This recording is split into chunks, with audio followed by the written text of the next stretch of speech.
Hey, what is up guys? GuitarRock here, welcome back to another counter-side video. Alright, today's video is not going to be the counter-side C version, but more of the KR version. We're going to take a look at the two new collab characters.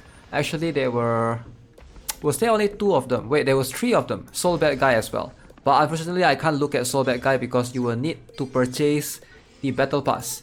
Yes, Sol Badguy is a Battle Pass exclusive character, if you guys are not aware. So to obtain him, you will need to purchase the Counter Pass, unfortunately. Wait, is it level 20? Yep, level 20 for the Counter Pass, which is really interesting, really unique right there. So yeah, let's have a look at the other two characters. Apparently this guy is a tank, so he is pretty good. I'm not sure if he's meta breaking compared to the other two, but let's have a look at Ramlethal Valentine. Alright, so this is a very interesting character right here. So first things first, alright, let me show you guys the stats. If you guys are not aware, the KR version, they have this, basically the percentage of the stats as well, which is pretty good. I feel like they should add this to the C version as well. So Ramlethal Valentine, she is a counter, alright, she is a striker with 4 cores. Now in case you guys are wondering, ground attack, and here are the skills. Okay, so first things first, she has an AoE attack on her regular attack, which is very good. And passive skill, alright, she can cast this thing called the Heirloom or something. Now depending on the distance of the attack, she will be able to cast it 3 times, and every time after that she will do a reinforced attack, a stronger version of the attack, as you guys can see right there. Whew, look at the animation, that is pretty cool. So it's quite hard to show the passive right here, but basically she will get progressively increased attack every time. So for the special skill, nothing special right here. Basically she does AoE damage right there, alright, that has a valid hits of 3. And let's have a look at her ultimate.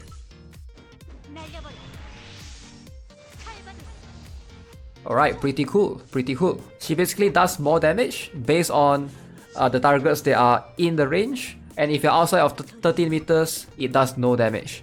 She is a striker, so she's supposed to be in front and being a melee attacker, as you can see right here. So is she going to be meta breaking? Based on what I've seen in the other Guilty Gear characters, yes, apparently they are pretty strong. Alright, so let's have a look at the next one. Ino right here. Alright, this is a very cool character. As you can see, we have 2 waifus this time around. Actually, all 4 of them are female characters now that I think of it, right? Except for Sol Badguy, which is a counter pass only character. So let's have a look at her skills. Right, first things first, she is a 4 cost character. Alright, she's a sniper, in case you guys are wondering. So she might be competing with Xiaolin etc. A lot of snipers are at 4 cost.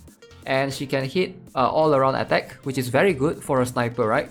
Xiaolin can only hit ground, Sanae can only hit ground, so she has that to her advantage. HP wise, pretty low, but I would say this is slightly buffier than Sanae if I'm not mistaken, alongside with all these stats as you guys can see right here. Alright, in terms of the skills, let's jump into the battle. Alright, so she's an AoE monster despite being a sniper, which is very good. She's not a single target character, so she will always do AoE.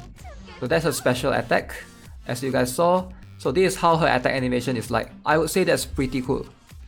Passive, when you deploy her, 75% damage to targets within 2 meters, which is pretty crazy. So she becomes immune to special skill hit stuns, if I'm not mistaken. And at level 5, she will apply fixed damage, which is very crazy. And the targets that gets hit by her deployment skill will basically have their movement speed reduced by 66%. Can I show that right here? Let me see if I can show that right here. Right, so let me redeploy her. Right, can you see that the enemy is moving very slow? Because the movement speed is reduced by 66% when you hit the enemy with your deployment skill, which is pretty crazy for a sniper, right? So for the special skill, as you can see what she did right there, jump forward, and basically she will surround herself with a powerful gust of wind. She does AoE, and she's immune to damage until she lands. Alright, so if you guys are worried that she can get hit in the air, so until she lands right here, she is immune to damage. For the ultimate skill, she basically just fires a lot of wind in front, dealing area of damage, and it's a big AoE because the valid hit is 4 for this particular skill. Let me show you guys. Yep, that's the big AoE skill right there. Apparently units with less than 15% HP will die instantly except for ships and bosses. So that is what the ultimate does. It's pretty cool. similar. We have seen this skill similar to Thaddeus Morgan, I think, and a few other characters as well. So yeah, for a sniper, I would say she is really interesting. I actually like her concept. So yeah, for Sol Badguy, I did found this on the Reddit, thanks to Curious Food for posting this. Okay, so Sol Badguy, let's have a look. What is this guy about? A counter defender 4 cost unit, normal attack, Sol attacks with a fist to close enemy if not. Sol uses his flame to attack. Alright, passive Roman Canceler. After Sol does his any type of attack 5 times, including skill and ultimate, Sol cancels his current action and do another attack quickly, makes his skill cooldown minus 5 seconds.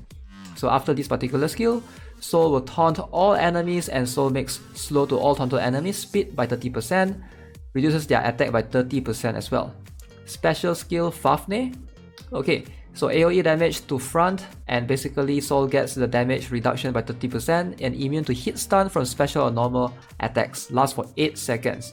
Ultimate skill Heavy Mob Cemetery, 48 seconds cooldown. Alright. So rushes to enemy, makes AoE damage. After using Heavy Mob Cemetery, Sol recovers 33% of his max HP, and he's immune to all debuffs except permanent type of debuff. Very interesting. He looks pretty strong actually, based on the skills here. So yeah, overall, it's unfortunate that Sol Badguy is in the counter pass. I'm not sure if they will include him later on. After, you know, the counter pass ends, will you be able to recruit Sol Badguy in like a separate banner? Because I'm not sure how the collaboration will go. The counter pass, to be honest, I'm not a big fan of it. Unless if they decide to put Sol Badguy in like a gacha kind of a thing where you can obtain him later. Now, again, it depends on what kind of contract that goes on behind Nexon and Guilty Gear, right? So at the end of the day, if the collaboration is a 2-part thing, there's hope that in the future, Sol Badguy might be, you know, recruitable via like a regular banner. So far, most characters that are counter pass exclusive only were able to be recruited via the regular way, regular method, at least in the KR server. So I'm not sure if, you know, he will be the first character that's like exclusively behind a counter pass. We'll see how it goes. Now, obviously, I'm playing more for the C server. I'm not sure how it will come, if the collab will ever come. So we'll find out next time when it actually comes. Alright guys, so that's gonna be it for today's video. Hope you enjoyed it. Let me know what you guys think of the characters. Give this video a like. I will see you guys in the next one. Have a nice day. Goodbye.